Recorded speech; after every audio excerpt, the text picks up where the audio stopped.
And here we are back again for the edition of Trey's Chow Down Live on Friday. And in the house, I got Cameron with me. Howdy. Cameron, how you doing, buddy? Doing well. We'll get to you in a second. I'm going to do current events first. All right, guys. Tomorrow morning on Fox, I did this all year. We hunted brunches all year long, and I weeded out the most unique and best brunches. And then tomorrow on Fox 4 on Good Day, we're going to air the best brunches. It's a fantastic article. It's got over 20 restaurants from McKinney all the way out to Willow Park, Texas. Unique dishes and cocktails. So check that out tomorrow morning. And then the blog will go up right after the show. You can check the blog out. And, it's full of videos and shows and everything. It's a long deal I did. A lot of time, a lot of effort, and you'll really like it.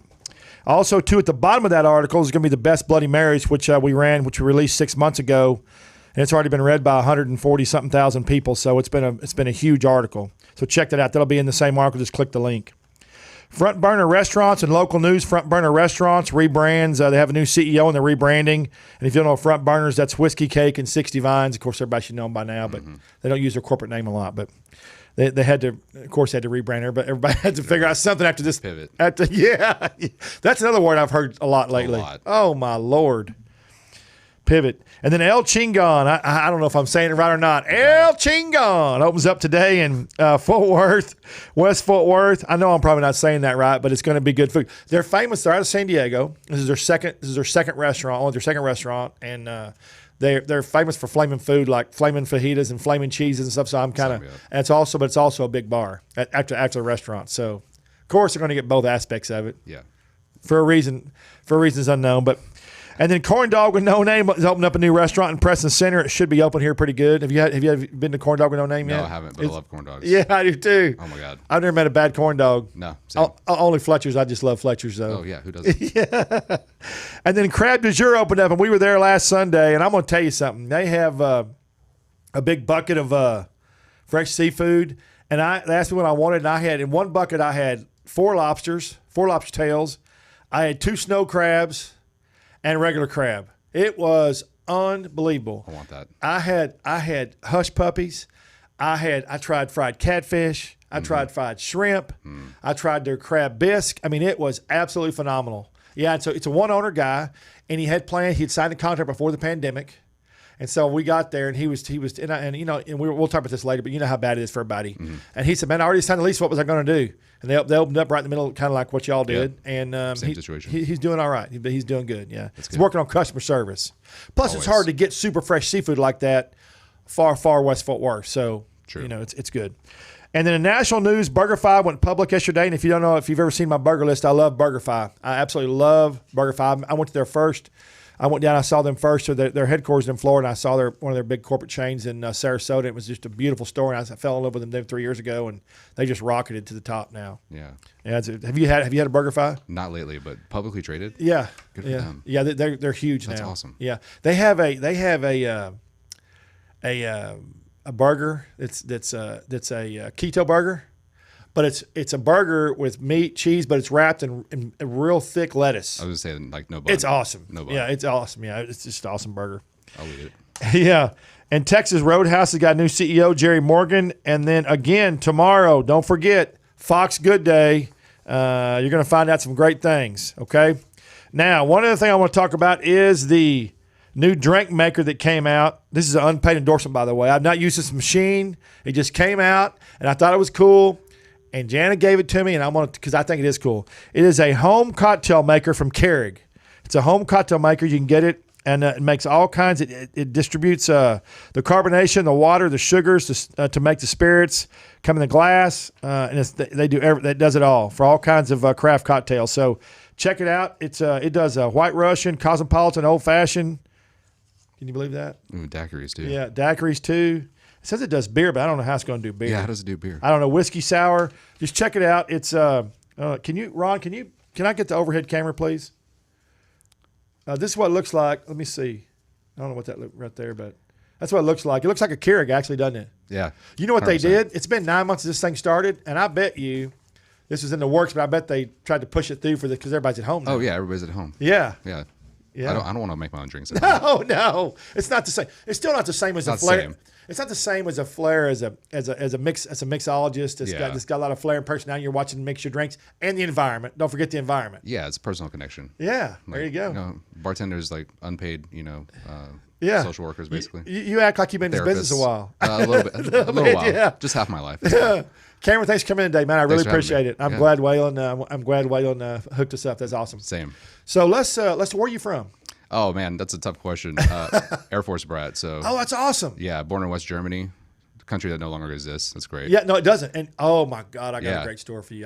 Oh my Lord. Okay, Yeah. I'm gonna stop you. Y'all know I'm ADD. I'm gonna stop you. Yeah. So we were big. I told you we had restaurants, but we were a big travel bus. My Yeah. dad was, and when I was younger, my dad said we're gonna go to West Berlin. And Awesome. dude, I never had. That was the first time I'd been so scared in my life. They were putting mirrors under our car. Oh, yeah. Open our trunk, our hood, the machine guns. Yeah. And we got in there. We made a wrong turn. These guys jumped out from behind this building with these machine guns and told us told us to go around. Stop, go back, go back. believe it. And my dad got out, talked to him. I was like, Dad, you're gonna get us shot to death. Yeah, right. Man. But that was and that was like, I guess in the 70s. I'm trying to remember the date, but it was in the 70s. Yeah. Early 70s. Yeah, this is And mid 80s for Yeah, me. it looked like it looked like a lot of the buildings still had holes in them. It looked like yeah. the war had just happened. Yeah. It was spooky. Yeah. It was spooky. Yeah, so I was there. We have family over there. My dad's side.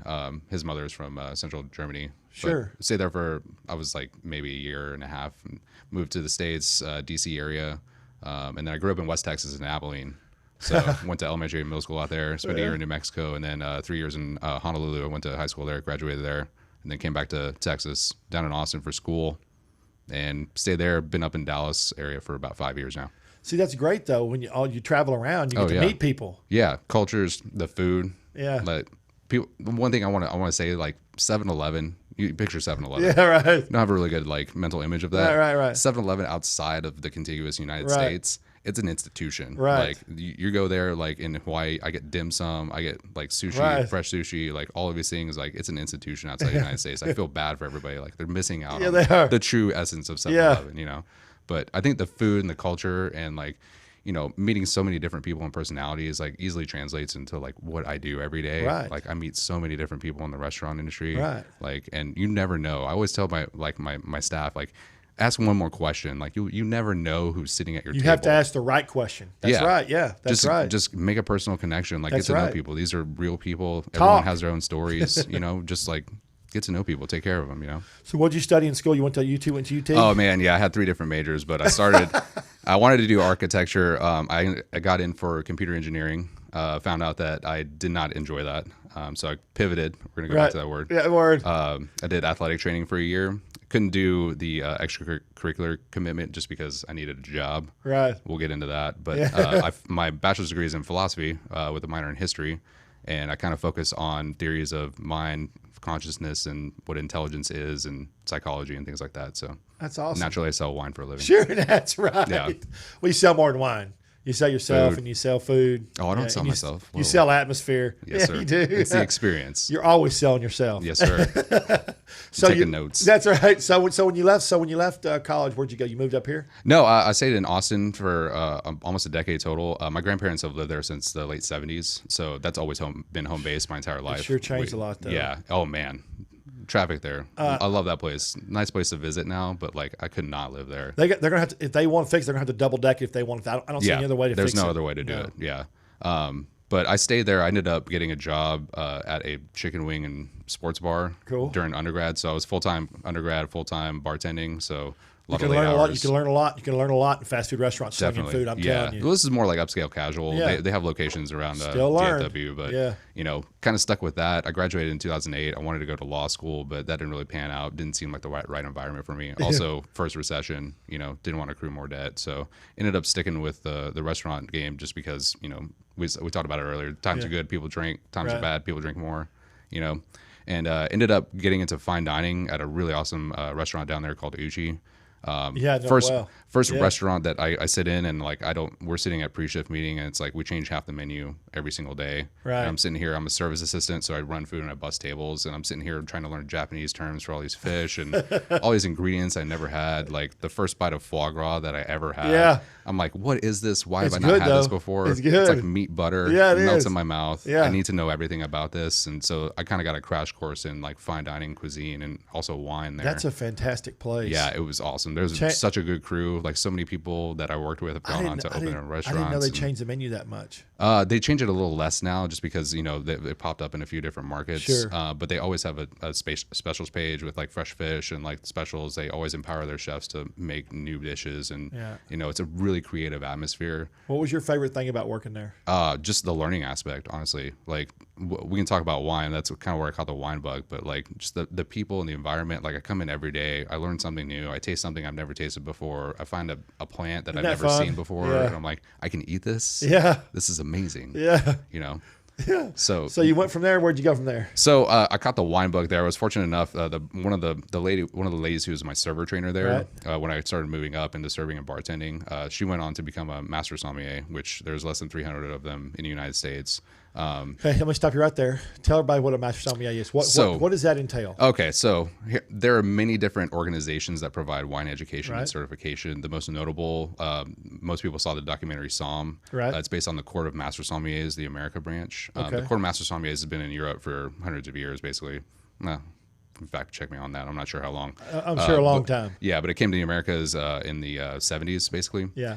So basically, it's a certification avenue for service-oriented wine professionals. Right.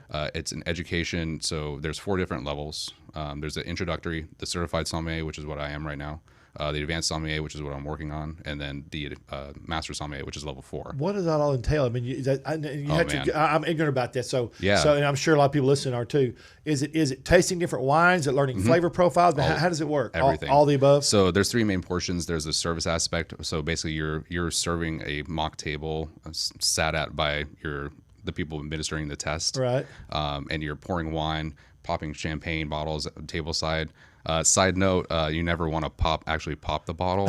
We call it the maiden's sigh. Yeah. You want to make the least amount of noise possible. You're not there going woohoo. Yeah, I'm popping not like popping it off, having it shoot off everywhere. Like, nah. You can do that at home, but like if you ever do that where there's a wine professional, you're gonna be in trouble. We got to work on the technique a little bit. So that's the service portion. Right. There's a theory portion, which is flashcards, maps, history, wine law. Like wine in Europe mostly is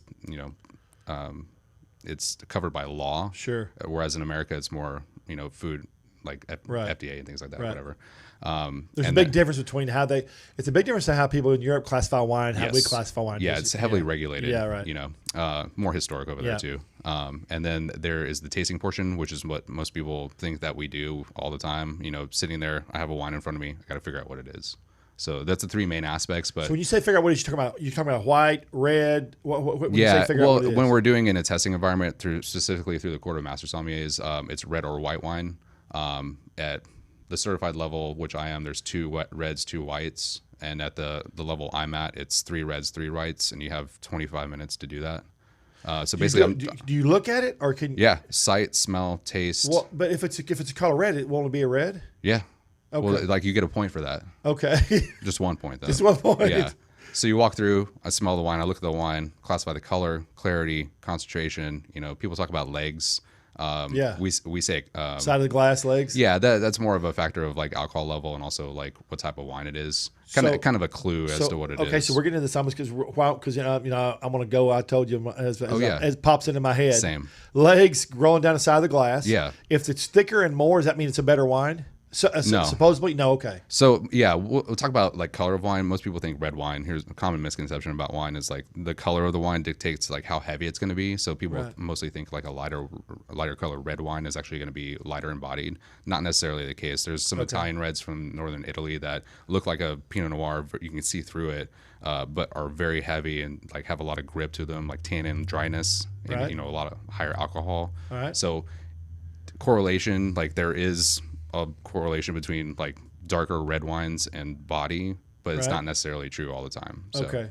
Well, like vodkas and whiskeys get different proofs. Yeah. I did not know that wines could have different alcohol contents. Oh yeah, I didn't know that. Definitely. Like you have a Riesling from Germany. Like most people think like it's called Cabernet. It's a sweeter Riesling. Right. Those are like maybe 9% alcohol usually. A lot of sugar. No. Well, yeah, on those a little Okay. bit compared to like dry wines as we call Sure. them. Whereas you get like Amarone from northern Italy, like red wine, that gets upwards of 15.5%. So there's a wide range. Wow. Yeah. And it really depends on where it's from and like what the producer's The region, going I for. guess. Yeah, and more so in Europe, it's regulated by law. Like especially in France, like minimum alcohol is actually regulated by law. Same thing in Italy as well. Well, I know in Europe that except for Russia, that wine is more conceivably consumed than more thought of than actual alcohol. Of course, yeah. And it's just the way it is. Well, yeah, there's an Italian saying. There's a name for a meal without wine. It's called breakfast. yeah, that's right. Yeah, well, and wine's more Yeah. ingrained in culture, and you know, there's sometimes like a stigma about drinking wine. You know, wine and food go hand in hand in my head. You have to pair them right, right? Yeah, like experiment with pairings, but like in terms of culture, like people approach wine like, oh, like more so like cocktails and things like Right. that. And like, no, I think of it more like food.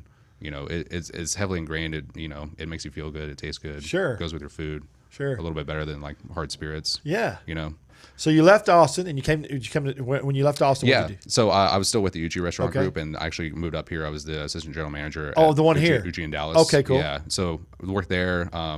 Amazing staff here. yeah. We opened a concept upstairs. It was originally called Top Knot. Now it's Uchi Ba. Yeah. Really great concept. Ended up leaving there, and then hooked up with Gemma and Sachet, two notable restaurants down in central Dallas. So that was my first actually wine centric gig. I was the lead sommelier. Are those at still Sachet. open now after the pandemic? Yeah, Okay, they good, are. Good, yeah, good. they're great owners, like really great food, like establishments there.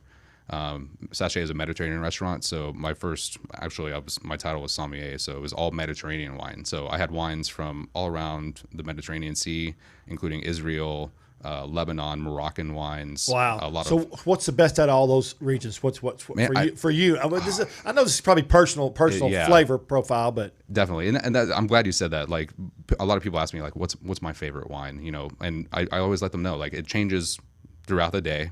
You know, there are things that I gravitate towards, like Right. red wines, like Syrah is one of my favorites. Cabernet Franc, which is a lesser known varietal, which is actually the parent of Cabernet Sauvignon.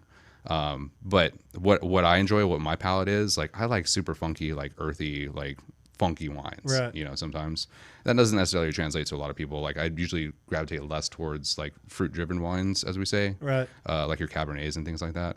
I go more towards earthy, more savory flavors. What I like is not necessarily what you're gonna like, and like if you ever meet a wine professional in a restaurant that's trying to give you what they like and like kind of pushing that on you, I think they're not doing the best job possible. Like our job is to make sure that you Right. enjoy your experience fully. Comparison, what you pair with. Yeah, so That's why the wine business has done so well. Why there's so many brands now, because everybody likes something different. yeah, and there's approachability at like Sure. every price point. I never judge people based on how much they want to spend for wine. You know, quality is not indicative of the price of wine sometimes. You know, I've always thought that. I've always thought that. There's certain things like if I don't know if you drink sake. Yes, I do. Yeah, the more you spend on sake, the higher quality you're gonna get. You're right. All right. 100%. But with Big wine, difference. Wine, there's a lot of difference. There's availability, like you know, there's a lot of kind of factors that go into the price of wine. Sure. So I love wine just because like there's approachability and there's something for everyone at every single like price point and also color, like type of wine. You're gonna find something you're like. My favorite thing to hear in the restaurant's like, I don't like Chardonnay, and I'm like, whoa, you haven't found the right one for you. You know. Yeah. So it's always like a really fun challenge to figure out, like really quickly glean what people really want to enjoy and give that to them. Right. And you know, worst case, I always tell people like, if you don't like the wine, I get to drink it. So, Yeah. like we'll drink it amongst the staff. We'll educate ourselves on what that wine is. You know. What is the most challenging thing about you in your field? What's the most challenging? Is it trying to find the right wine for somebody, or is it picking the right wine? Or Well, yeah, it's the whole picture. So we talked about it earlier. Right. I not only do the wine, I'm the general manager. So staffing, you know, HR, I stare at spreadsheets all the time. So I think balancing all of that is probably the toughest job. But in terms of like dealing with guests, I think educating without coming across as like making pompous. pretentious. Like Yeah. no, my main duty is to give you the tools necessarily to go out there and like, find the wines that you like. Right. You know? I couldn't see you being like that. I could just see you because you're passionate about it. I could just see you exerting your passion about it. Yeah. And you just got to be careful how you do that, right? Yeah. And like I said, I want to nerd out. I want to go down the rabbit hole, but like I can't do that with everybody. You lose them, don't you? Yeah. Oh, really quickly. Attention spans are about 3 minutes, man. Yeah. Rule number 1, pour wine for people, and then you can nerd out later. Yeah. Let them drink. Yeah. Let them drink. Like you're there to help them. Yeah. Like not the other way around. So how does somebody, so if they're, well, I guess when you talk about your restaurant first a little bit. Yeah. Trova. Yes. Trova. Okay. Y'all have how many different wines do y'all have? So by the glass, we have 22 different wines plus dessert wines and fortified wines, and then about 250 or so bottles on reserve. The wine list is about 8 pages long. I'm trying to pare that down, but like we want to have a wine for everybody. You need to have a big selection. Yeah, and price points like from the $20 aspect, like I have my most expensive wine right now is a little under $500, I think. But that I only got 1 bottle of that wine. They only let me buy 1 bottle of that wine. Yeah. So that goes into price as well as like the availability. A lot of producers, especially in Europe, in the more historic areas, only produce a small amount of, we call them cuvées, like the different wines from each producer. So a lot of them produce a very small amount, maybe a couple barrels of wine. That's it for the entire world for that 1 year. Basically, that's probably going to be an expensive bottle. Yeah, it's expensive, but sometimes I'll take 2. Not. Like, I don't have to. I'll give you the 1. Yeah. But it's building the program too. Like built from a beverage director standpoint, which is part of my job. Sure. Like making sure that every single wine that I have has a place for somebody, and every single person that comes in is going to find somebody that they enjoy, something that they enjoy, and that's a huge challenge, and that you can only do that with drinking a bunch of wine. Rule number 1, if you want to learn about wine, just start drinking wine. Start drinking wine. Yeah, smell and taste are the strongest senses tied to memory. So I always tell people, like, when you're drinking the wine, just like food. Pull out your phone, like learn 1 or 2 things about that wine, or like that varietal, what type of grape it is, or like where it's from. Just learn one thing. Do you know how many different kinds of grapes there are? That's always been my. Man. There's got to be a bunch, right? Well, there's over 2,000, I think. Golly. Yeah, in Italy alone, there's like 1,200 different wines, but they go by different names in different regions. There's different species too. There's one main species where like most of the grapes that you're going to drink come from. It's called Vitis vinifera. But then there's like things like more native varietals, like the Mission grape that was huge in like Mexico and California in colonial times, basically. It's a grape they make communion wine from. But you see that from all over as well. So, the table grapes that you find in the grocery store, that's a separate species of grape, and they're much larger, much more plump. So if I take them out and Target start stomping on them, it's not going to make good wine? It's going to make a super high alcohol wine.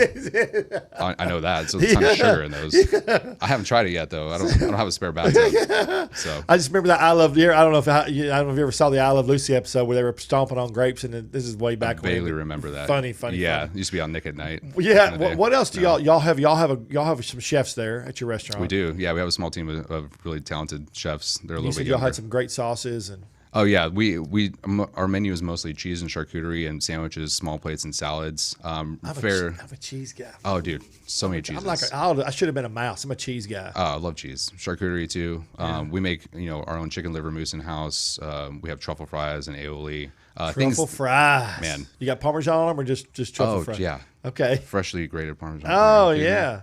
We do it right. How many cheeses do you have? Oh, it rotates. We usually have about 10 to 12 on the menu. Awesome. And then we have, kind of our Sophie's Choice, which is our Chef Sophie. It's our kind of her selections of the day. 4 cheese, 4 charcuterie. It changes every day.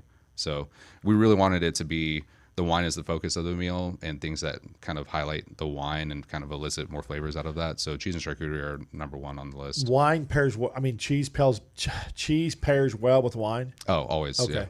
Like the saltiness and the savoriness, combined with the savory aspects of the wine, the fruit, like it creates this entirely different like texture and like flavor profile and aromatics on your palate. So what? How do you pair it? You just try them. How do you pair it? Can you look at the ingredients in a wine, look at the ingredients in cheese, and you compare those two together? Well, how do you do it? There's only one ingredient in wine. Yeah. Grapes. Yeah. Okay. No, but I'm thankful that Are you sure there's only one ingredient in wine? Well, sometimes. Yeah. Well, with American wines. Yeah, we're gonna talk about that in a minute. Yeah, we'll talk about that in a minute. But it's just trying a bunch of different stuff. Right. Like I'm a tourist. I'm kind of hedonistic at heart. I like food. Right. I like drink. I like combining the two, seeing what works, seeing what doesn't. There's a couple general rules like food pairing. Number 1, champagne goes with everything. Does it really? Everything. Yeah. Champagne fried chicken or anything fried. Oh, yeah. Honestly, like 100%, like no lie, McDonald's French fries with any sort of bubbly, really good pairing. Do you know we had one day John Teaser called me. We went over to he does a lot of caviar. Oh yeah. We went over to I was part of this caviar farm in California, and Oh, awesome. they were here. And this guy had brought like, I don't know, man. I don't remember, like 10 or 15 different kinds of caviar. Mm-hmm. We were eating caviar, French fries, Yep. cheese, and had some wine. Sign Champagne. me up. It was great, man. That sounds amazing. I've never dipped French fries in caviar. That was the freakiest never done thing. that? Oh, no, man. but it was sure good. Ooh. It was sure good. Like I and said, people are like, yeah, I'm telling you, it was very good. No. It was Like very salty good. and salty. Like you get that pop of the Yeah. caviar and like Yeah. wash it down with some sparkling wine. It was delicious. Yeah. Well, yeah, there's some general rules on pairing, but the general rule is like drink what you like with what you're eating. Like if you enjoy Cabernet and you're eating sushi, like we did it all the time at Uchi, like do that. Right. Do what feels good, experiment. There's some things that go really well together, but some other general rules, like if you have some really fatty like pork belly and things like that, you want kind of a wine that has a little bit more acid on it. So a little less alcohol, kind of acid cuts through fat. It helps create a more less flabby experience on your palate. Is that how we describe that? Instead of Yeah. You don't want it to like sit there and like linger. Like there's a weight on your tongue. Yeah. And then if you have spicy food, Right. I generally shy away from like really dry red wines. Sometimes that kind of clashes on your palate a little bit. But again, I can't stress this enough. Like drink more wine, eat more food, combine the two, see what works for you, drink what you like. So let's talk about champagne a minute, because you and I got in this conversation before, and you were telling tips really kind of cool. We got a couple bottles here too. So what bottles? What do you have here? So I brought some really good alternatives. The holidays are coming up. Right. We have Christmas, and Right. We're in the middle of Hanukkah. And they can right buy now. these at your place? Yes, these are these two are available by the glass at Trova. Okay. But I want to talk about New Year's because people pop champagne on New Year's all the time. But like champagne, great. Not necessarily approachable at price point for a lot of people. Champagne's expensive for good reason. Like it's really good. Right. But there are a lot of wines out there, and I brought two of them that are really, really good alternatives. They're a little bit more like baller on a budget. Right. For people. Wait, what did you say? Baller on a budget. I love that baller on a budget. Listen, like common Dude, misconception. that's awesome. I get to drink really expensive wines all the time. No. Absolutely not. Like I work in a restaurant. Like I'm not sitting here like printing cash. That's everywhere. A B.O.B. baller on a budget. Baller on a budget. That's awesome. So first one we brought is Reserve Cava. Cava is a region in Spain that produces specifically sparkling wine. And it's actually made, there's a couple different methods you can produce sparkling wine, but these wines are made, if it says Cava, it's made in the same style as champagne. Okay. They use, but they can't say champagne. No, because champagne only comes to the region in France, correct. right? Yeah. Okay. It can only be called champagne. It's Right. Champagne, Right. all that stuff. But Cava is produced in the same fashion with kind of the same aging requirements. Right. So we talk about age with wine. Age makes wine better usually. So this is a really good alternative if you're in a liquor store or your grocery store and you see Cava. It's generally going to be less expensive than champagne and tastes almost identical in terms of like the dryness and like that kind of savory tones. So super approachable. I think it's really great. Like never shy away from Cava. The Spanish have been doing it since the 1850s, basically.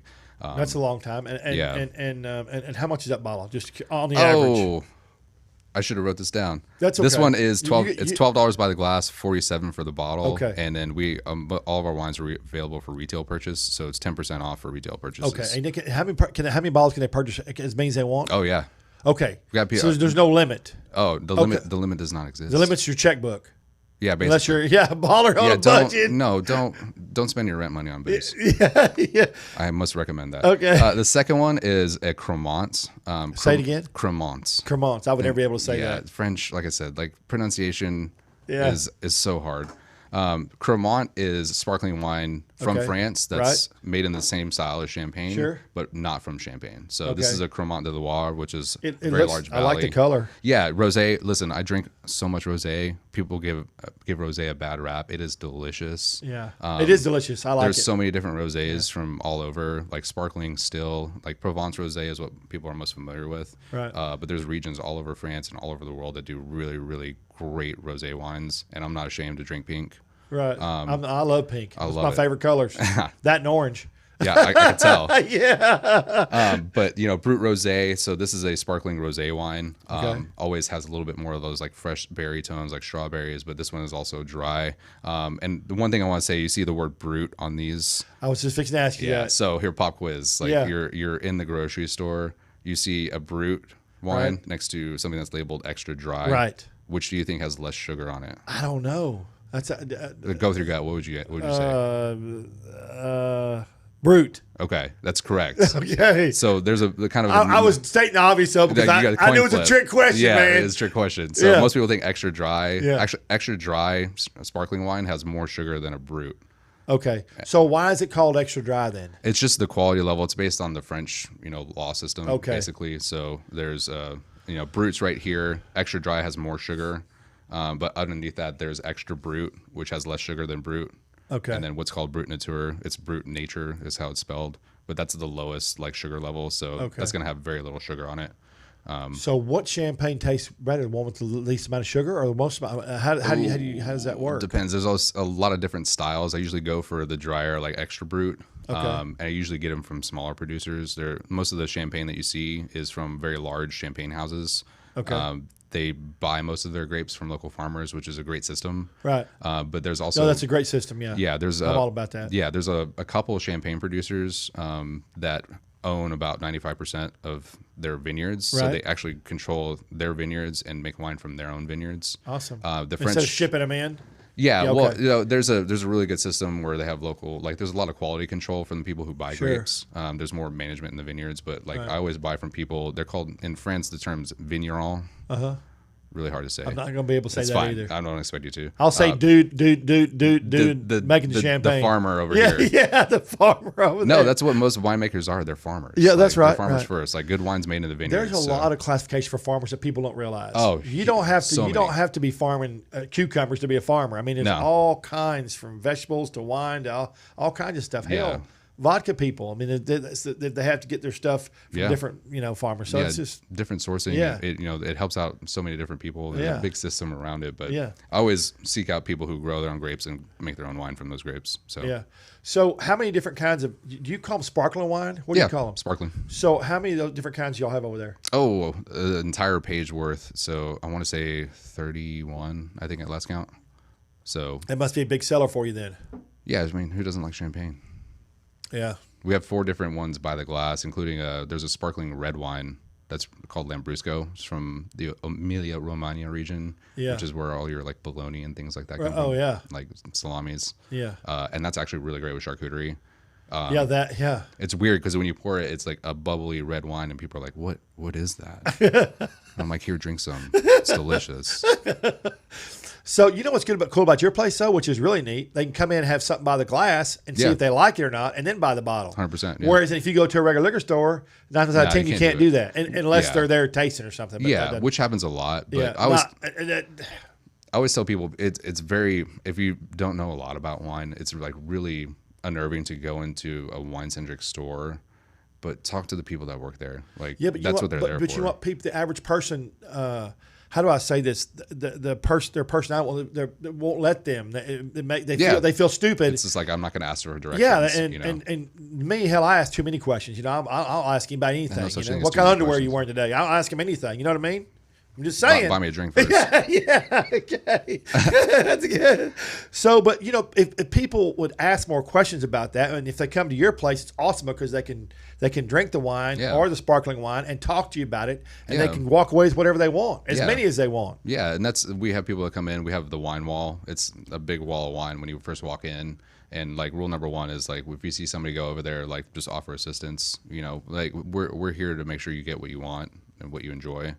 And most people that work in a wine establishment or a wine store or a liquor store, like their job is to make sure you get what you enjoy at the price point that you want to. But sometimes, though, if they have no vested interest like you, if they don't have a passion, they're just and I'm not Yeah. being mean. No. I'm not being mean. No, just how it is. But they're going and then try to move on. Yeah. Because if you go in some of these stores that have all this, I mean, they got rows and rows and sections of wine. Yeah, I mean, hell, it's overwhelming. it's overwhelming. Yeah. And if you sit there and they're not, you can't keep somebody's attention for an hour. They're not going to let you do that unless you have some appointment or something. So yeah, if it takes an hour to find you wine, we got to work on your timing. We can do it in less than 5 minutes usually. Yeah, that's the hardest part. I just start popping bottles right there. Yeah. Like worst case, like if I'm sitting there and we can't really decide on anything, I'm like, here, I'm gonna pour you a taste of something. Like we'll go from there.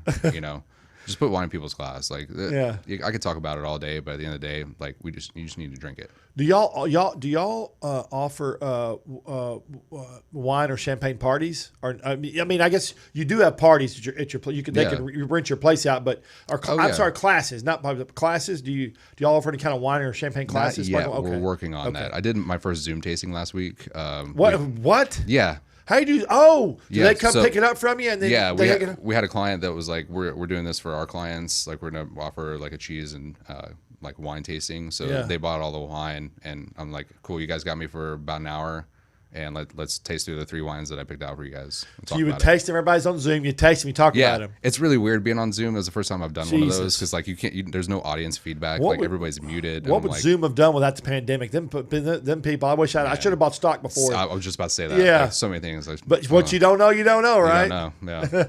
That's fun. Like we offer tastings, and like I said, our staff, we have 4 certified somms on staff, including myself. Wow. We built That's a lot. It's a lot. Like thankfully, like we have really awesome, approachable people, and like again, like their job is to make sure we find the right wine, and like they know about everything on our list, and like they're able to guide you. And if there's a question that they can't answer, like if there's a question that I can't answer, like I'm gonna find it out for you. But you know what? What was your owner's name? Michelle Bonds. Okay. Michelle. Hi, Michelle. Michelle had been in the restaurant business all my life. Michelle obviously had a vision because to have that many in a restaurant, that just shows her dedication and passion to her customers. That she wants them to have the very best experience possible. Yeah, and I'm thankful she kind of let me, like, unleashed me and like allowed me to. I wanted to build a list again that's all inclusive of everyone. Like I didn't want anyone to feel left out, like at any price point. But it's all about catering to everybody. Y'all have only been open 5 months. And most people that open up a restaurant, they get boggled down and they try, and then things start slipping. They don't have enough money. Oh yeah. And they start trying to cut. Where can we cut? How can we cut? And she just being open 5 months. What she's done already is just as far as customer experience. We had so much support from the community. Being in Central Dallas, and like it's really hard. We're in the same situation. Like there was paperwork that was signed, right before everything kind of hit the fan. Right. And we were more than hit the fan. Yeah. More than hit the fan. Killed the fan. Knocked the fan over. 2020, man. Boy. No, but it's all about supporting your local restaurants. Right. The chains are going to be fine. The chains have that. They'll figure it out. That income. Yeah. But at the same time, like local restaurants, it's everybody. It's your friends. It's your local bartenders. Right. It's your local chefs, and not even that. It's like the farmers. Like we get most of our produce from Profound Micro Farms. Shout out to Jeff. Yeah, I love those guys. I have not met, you know what? Those are some of the first guys I have not met yet, but I want to get them on the show. I just have to have time to go over there and talk to them. Yeah, they're great. I've been working with them for years, so they're awesome. Everybody talks about them, and Chef for Farmers talks about them. Yeah, love it. Iris over there. I wrote an op-ed this last week about and posted on all my social media about people don't understand what closing a restaurant or a bar, what it affects. It doesn't affect just them. Correct. It affects everything from the handyman to the window washer to the rancher, the farmer, to the guy, to even the laborer on the farmer. I mean, it affects so many people. Yeah, and we're having a restaurant. I mean, it's just killing them. I mean, it's just killing everybody. It has a trickle down effect. In like a negative way. But it's good. And while we see it with restaurants right now, you're not going to see it with everybody else until all the money runs out, and I think it's going to be a little bit longer, and then it's going to be really bad. I don't want it to be, but I think it's what's going to happen. Yeah, it's a kind of a delayed reaction, and only thing I want to say is that there's an organization that I fully support, the Independent Restaurants Coalition. There's a website, saverestaurants.com. There's legislation in the works because we had our first round of support from the government, but a lot of independent restaurants did not get help from that. No, they did. Independent restaurants, I think the number, they contribute over $760 billion to the economy, employ over 11 million people. And you know, hundreds of thousands of restaurants are set to close because of this, and they have no support. So go to saverestaurants.com, learn more about it. Saverestaurants.com. Yeah, there's a legislation that we would like to get passed through that basically helps out all the independent restaurants, the ones that are not part of corporate ownership or chains. Sure. You know, your chef-driven restaurants, the ones that you go to for your special meals, special occasions, or every day. So check that out, please. Like it's really important. There's a lot of people that are hurting right now. And it's really important that we support those people. Like it's important to close for safety reasons and like have limited capacity, but we can't do that without support from everyone. Well, and I tell you, I make anywhere from 8 to 15 restaurants a week every week. Some weeks I make 20. Jealous. And I see a big difference in the amount of people going to the restaurants. Yeah. And I know a lot of them are scared. And because you don't know, the virus is going to affect everybody differently. Yeah. And in all fairness, you don't know who it's going to affect and how it's going to affect. Yeah. So, it just breaks my heart that it's done that. When you go into a restaurant that used to be full and people waiting for with 3 tables. I mean, it just blows my mind. Yeah, but on the flip side of that, I've seen a lot of really, really good things. A lot of people that have the ability to help out coming in and putting a little bit extra on their tip, buying one thing extra to take home. Yep. Like every little bit counts for small businesses, and especially the people working in them. So support as much as you can, but at the same time, like there are things that we can do to help people, and that's all I got to say about that. Support it. Yeah. All right, so let's talk about red, white. Let's talk about some deal about red and white wines. Yeah. So how do people determine? Like I told you. Me, every time I drink red wine, I feel like I've drank 5 Red Bulls. I mean, it's just, it's just crazy. Well, I can't sleep. Yeah. Well, it's just like a lot of different food. Like we talked about tequila, for example. Right. Tequila is like an energizer for a lot of people. It's Right. dangerous sometimes, fun. Yeah. But it's all about where you're drinking the wine from. So a lot of the wines that you find that are a little bit more mass produced in the grocery stores and things like that, Right. they're not bad by all means. But like one common misconception is that like you have a wine that's labeled organic. That purely only refers to the growing of the grapes. Right.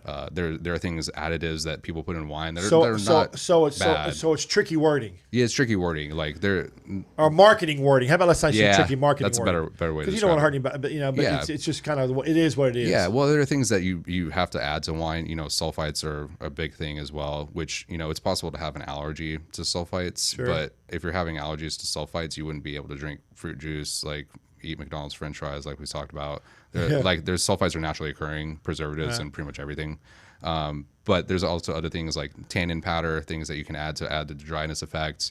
Artificial acidulation, which is a really hard word to say, but basically putting acid in a wine that's tartaric acid, which is totally fine. It's a normal food additive, but that just boosts like the mouth-watering aspect. Sounds like a nasty word though, doesn't it? Yeah, right. Acidulation. So what has more sugar, white or red? Oh, or does it depend on the brand? It depends on the brand, but So, I will say it's a common misconception that there's more sugar in white, or is that just pretty much what it is? Well, most of the wine that you drink, if it's still wine, there's no bubbles in it. Majority of those wines are considered what we call dry. There's no sugar. All the sugar is burned off in fermentation. Oh, I didn't know that. But I will say that like more of the commercial wines, in my experience, you're more approachable, like Pinot Noir and Cabernet blends and things like that. The things that you find mostly in the grocery store will have a little bit of residual sugar on there. See, I thought there was a ton of sugar in wine. I learned something new today myself. No, very little sugar compared to like I think how much does a Coke have in it? I think it's 60, ridiculous. 60 I don't drink grams them. or I don't something know. like that. I don't know. There's more sugar in a can of Coke than like 5 of these bottles, basically. Oh wow. Yeah. So it just really depends on what you're take drinking. 5. Yeah. That'll make you feel good. Yeah, I know that well. A lot better than if I drank Coke. Yeah. But most of the red wine, especially from Europe, is fermented to dryness, is how we say that. So all the sugar is kind of burned off. Actually regulated by law too. There's maximum amounts of sugar that you can have in a wine, and it's usually less than like a gram per liter, especially with European wines, because it is regulated by law. Whereas the United States, it's not. So what makes it sweet? What makes it have the sweetness? Oh, here we go. Here's one of the biggest challenges in the restaurant. Most people like vocabulary. Like, I want to teach everybody how to talk about the wines that they like. Okay. There's a difference between sweetness and fruit quality. Okay. So a wine tastes fruity. Right. But your head tells you that there's sweet. sugar in there because you're programmed that way. Okay. Like, that's all evolution and all that stuff. I'll get into that. No, it's awesome though. Yeah, but there's wines that are very, very fruity that have no sugar on them. Okay. But they taste sweet just because your body translates fruit taste to sweetness. Sweet. Okay. Like if you ever like simple syrup, your bartenders out there. Yeah. Like when's the last time you smelled simple syrup? Yeah. Does it smell like anything? No. You can't. No. You can't smell sugar. No. That's the thing. You can't smell Right. sugar. You can only taste sugar. Yeah. So that's another common misconception. Like most of the wines that you drink that are still are going to be on the dry side. They're going to have very, very little sugar on them. Awesome. So Yeah. I always thought, see, that's here we go. See, this is. Yeah. I'm getting my own wine class today. Yeah. I hope everyone else is. Like, Yeah. Oh, this thing will be played over for you for a Yeah. long time. But so I always thought that it was sugar that was keeping me up, but I guess I was wrong. No. Maybe it's something else in the wine. Someone else might be the alcohol. Yeah. But it's Oh, no, it's alcohol don't combination. keep me up. Yeah. I drink a lot of whiskey and vodka, so Same. It's a combination of those things, and again, like it's usually the sugar. The hangovers, like mostly come from like the combination of alcohol and sugar. right. Also, drink more water. That's why I tell people Yeah. if you go mixing a full Coke or Dr. Pepper with a Jack or something Yeah. with a vodka, and you go call me the next day and say, "Boy, I'm real sick." Well, yeah, you were sick. Yeah. You drank a fucking a case of Coke. Yeah. It's like you gave yourself like vodka Red Bulls. Like you're gonna give yourself a heart attack doing Yeah. that. Like, don't. Yeah. So okay. So how do you classify a good red wine? How do you classify a good white wine? Because it's not. You told me earlier it's not price. No. So you classify it on the region it comes from, the way. No, I always tell people this. Like if you like the wine is good. Okay. We talk about quality levels. Right. That's more so for when we're doing professional tastings and things like that. You can tell the difference between a wine that's like current vintage, like something that was made in the last year or so, versus Right. things that have sat and aged for an extended period of time. There's ways to kind of drink and deduce what that is. Also, like certain aspects, like in Italy, for example, like a normal wine versus a Reserva wine. Reserva is aged longer. So you can kind of tell the difference in taste wise, and I won't get into details on that, but the longer the wine sits, it changes, like it evolves in the bottle and also in the glass as you drink it as well. So there are ways to talk about it, but there's a difference between a good wine, and the only thing I have to say is that a wine's good if you like it, Okay. and if you like it, the wine's good. Okay. Versus like a quality judgment, Right. And that's something more for the professionals to do. So Gotcha. But there is difference between European and American wine. 100%. Okay. Yeah, it's just more regulated. Okay, and I'm not picking on anybody because I don't Same. believe in that because everybody has to make a living, especially in the wine beds. It's just different flavors. Yeah. But I guess maybe are Europeans more? It's not as regulated, but maybe they're more passionate about it because are they more passionate about it? Maybe I don't know. It's because it's quite a difference between European wine and American wine in most cases. It's more historic over there. It's been much more entrenched in society and culture, more to the point that wine in Europe is regulated by law. Yeah. I think that's the biggest difference. Like there are we refer to them as appellations, which are the general wine growing regions. In the United States, they're called American Viticultural Areas, AVAs. So like your Sonoma Coast, like your Napa Valley, and things like that. And there's smaller appellations within those appellations. Right. Those are purely geographical, and only due to like this is a unique place with unique weather. That's it. Whereas in Europe and France is kind of the paradigm, like the model by which You're right everything about that, else yeah. is based on. Right. So in France, They've been around a while. yeah, you have they've been at it for a little bit. So like Burgundy, for example, it's a big thing. It's a monster. I don't know half of the things I need to know about Burgundy. Yeah. But Burgundy, not only is it regulated an area, like geographically, there's certain grapes that you can grow. There's certain requirements down to the what you train, how you train your vines to grow. Residual sugar content, minimal phenomenal? alcohol. Isn't that phenomenal? Yeah, like aging requirements again. Like Is there a what you certain can way they age have to in. grow Is there a certain way they have to put the vines on the vines on the sticks? Or Yeah, in areas in Europe, there's approved training methods. Wow. There's a short list. I don't know too much about them. Right. I know a few of them. They're just some common ones, but that you could probably study all your life and learn something every day about the wine business. and that's why I love it. Like yeah. the more you learn, the more you realize you don't know. Yeah. It's kind of like philosophy. Going back to my undergrad, like, Yeah. it's just a rabbit hole. So what is your I guess your favorite thing about your restaurant would be working at the restaurant would be talking to people and teaching them about wine. I mean, obviously that's what your passion is. Yeah, we create an experience. Like it's all about sharing a common, wine brings people together and food brings people together. One of the easiest ways to learn about a culture is sharing a meal with somebody there. That's my big deal, man. Yeah. Anybody, me and Ashley, I can sit down and have a good meal and talk. That's my whole thing, and that's why I love this business. Same. I love sitting around talking to people, and like I told you before, because the pandemic, I've had to change a little few of my models, but but you had to pivot. Yeah, I just hate that. Everybody uses that word, man. I'm like, oh yeah. But so people can come in, and they can. Y'all been open 5 months now, which is not very long. It feels like that's the restaurant business. Well, yeah, this is 2020 in general. Yeah, it feels like no time, and that all the time has passed. It's weird. So they can come in, and you have shareables. Do y'all have food ready to go, prepackaged food? They buy wine, they can buy cheese. Yeah, we have some prepackaged, sweets like chocolate truffles. We make our own jams in house. We have some of our homemade chicken liver mousse available for purchase, but all of the menus available to go. So you can call ahead and have it ready in about 10 to 15 minutes. Kind of a one-stop shop. Yeah, and it's personal. It is. Yeah, a lot of people bring in their own personal boards from home and have us kind of build a cheese and charcuterie board for them to take home. Oh, that's for cool. A party the next day. Yeah, it's basically whatever. So they can bring you a board. Yeah, and you build it on their board. They take it home. We can fill it up with delicious cheeses and meats. I call that just deliciousness. Yeah, we'll fill it with deliciousness and send you home with it. That's right. And then I can pick out some wine for you to pair with. That's an awesome idea, though. Yeah, especially now the holiday season's here. Oh yeah, people love that. Like it's cheese and meat and nosh board, as they refer to it, which is a term that I didn't know until about 6 months ago. Yeah, I'm like, oh, I like that. I want a nosh. That's all. That sounds naughty. Yeah. Too early for that. I'm all about that naughty. Naughty food dreams, naughty alcohol dreams, whatever. All right. So what's your debauchery? Hey, that's one of my favorite words, debauchery. Yeah. You used to refer to bartenders as debauchery consultants. And I still can't spell the damn word, man. It's just such a CH in there. I know, man. It's terrible. What is your favorite thing at the restaurant? Like, if someone's coming for the first time? Yeah. What would you tell? What would they like eat? What would you offer them? What would be your favorite thing for them to do? Well, our number one most popular dish right now are the truffle fries. Okay. With homemade aioli. Oh. Fresh Parmesan on top. Yeah. Goes with everything. Oh. I always encourage people to come in for happy hour Monday through Thursday, 4 to 6 p.m. Everything on By the Glass is half off.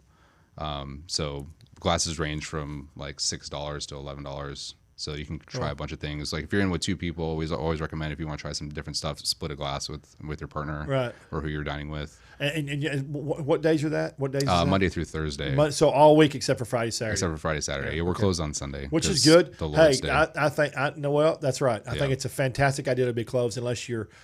Yeah, man, there's certain restaurants that serve people, but I think it's great to be closed on Sunday. And we save that. We've done some special events. We did a white truffle dinner not too long ago with pairings for a few people, and it was really nice. So we reserve Sundays for like events like that in the future. We've done a couple of tasting events where you buy a ticket, you come in, you get to taste about 40 to 50 wines, and you can pre-order at a lower price. So we've had a lot of success for that. The last one we did was bold reds and bubbles for the holidays. Bold reds and bubbles. Yeah, that's awesome. Yeah, we had people come in, scoop up cases of wine. So it's great. Like we want to give you what you need for your celebrations and the holidays coming up. So I got to tell you sometime. I got to tell you my white truffle and whiskey story. We should talk about that. That sounds like a very interesting holiday. It was a hell of a story. Yeah. We wrote an article. It was a crazy night. Anyway, okay, so they can do that. And then if they want to get y'all have to go website. Y'all have what are all the socials for that? Oh, TrovaWine.com. You can find our full menu on there. The full wine list. Again, it's like 8 pages. Sorry. That's all right. Trova Wine. And Trova spelled TROVA. Yeah. Same hashtag for Instagram. Same hashtag. Trova Wine. Okay, so and then can they order from there?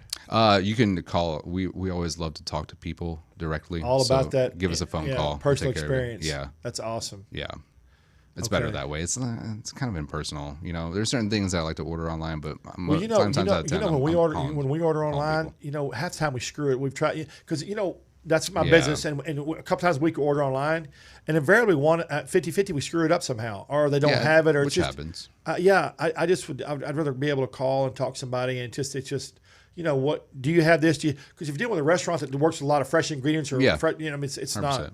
Yeah. It's like I just need to manage expectations. Yeah. Here's what I can do for you. That's right. I always prefer to talk to people anyway. So what are y'all's busy times? So what time do y'all open? We open at 11 a.m. every day. Okay. And then close at 9 on the weekdays and 10 o'clock on Saturday, Sunday. Man, I'm just getting going about 9. Yeah. We're more of like people come in before I know. before dinner, I know. after dinner. I'm harassing you. Yeah. No, I'm the same way. Like bedtime's not till late. I really appreciate you coming today, man. I enjoyed the show a lot. And, Yeah. I mean, it's been education. I can't wait to come over and see y'all. I'm excited y'all are doing well and open. Yeah. What was the website for the restaurants again? TrovaWine.com. And the save the restaurants. What was that one too? SaveRestaurants.com. SaveRestaurants.com. Okay. Yeah. All right, guys. Remember tomorrow on Fox. They give me a time, but I always say between 7 and 9, whenever they can work me in to their schedule. They're busy.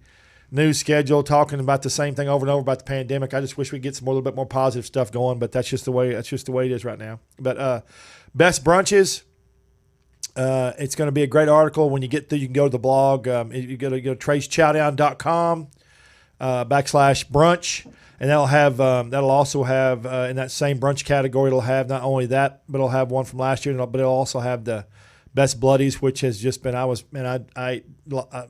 went through Bloody Marys like nuts, man. The same. Yeah, but it sounds like it's easy to make a good one, but it's not easy to make a good one. No. They throw some junk in there, boy. It's just not. The bad ones are just I guess it's a passion, because some people get real passionate about making a great Bloody Mary. Well, they think too much about like what am I going to stick in there? I'm going to put like a slab of bacon in there. Yeah. Like, I drink my Bloody Marys like the half size, like less mix, more vodka. Right, that's right. But that's just me. Not too thick, right? No. Not too spicy too. Yeah, spicy too. Pickle juice. Put a little bit of pickle juice in your Bloodies. Pickle juice. Change your life. All right, y'all. Tomorrow, Fox and TreyChapman.com brunch. We've also got an article in there about the new barbecue place in Dallas, Oaked. Check it out. And have you been there? And, no, it's on my list. Yeah, it's awesome. And we'll see you tomorrow. See you tomorrow on Fox next week. Hi, Abby.